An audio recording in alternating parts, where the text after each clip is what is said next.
বাবা দাও তোমার এসআই এর ফর্মটা ফিল আপ করে দিচ্ছি। কোনো দরকার নেই, আমি ঠিক ফিল আপ করে নেব।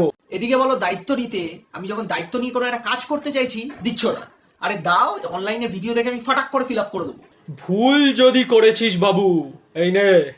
এসআইআর ফর্ম ফিল আপটা 3টি ভাগে হবে, তাই জন্য আমরা ফর্মটিকে 3টি ভাগে ভাগ করে নেব। কোনো গর্ধব দর্শক আবার ফর্মটিকে 3 ভাগে ছিঁড়ে ফেলবেন না।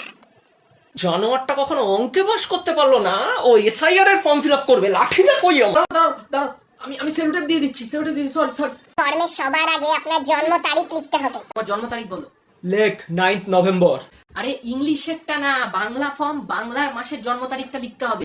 রাস্কেল, ভোটার আইডি কার্ড থেকে আধার কার্ড থেকে সব জায়গাতে ইংলিশ জন্ম তারিখটাই দিতে হয়, কোথায় আবার বাংলা মাসের জন্ম তারিখ চায়? উফ, কোথায় কি দাও সেটা ইম্পর্টেন্ট না, এখানে এটাই লিখতে হবে। আমার উপর একটু বিশ্বাস রাখো, অনলাইনে ভিডিও দেখে করছি তো। হ্যাঁ ঠিক। ভোটার আইডি কার্ডে যে জন্ম তারিখ আছে সেটাই আপনারা এখানে লিখবেন। অপদার্থ একটা।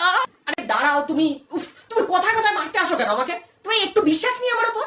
আমার পুরো মুখস্থ ফর্মটা, আমি এত ভিডিও দেখে। ফর্মের নিচের পার্টে দেখুন 2টি কলাম রয়েছে, বাঁদিকের কলাম, ডান দিকের কলাম। ডান দিকের কলামটা তারাই ফিল আপ করবেন। ধর, এটা আমার শোনার দরকার পড়ে। দাঁড়াও, ফিল আপটা করে দিই।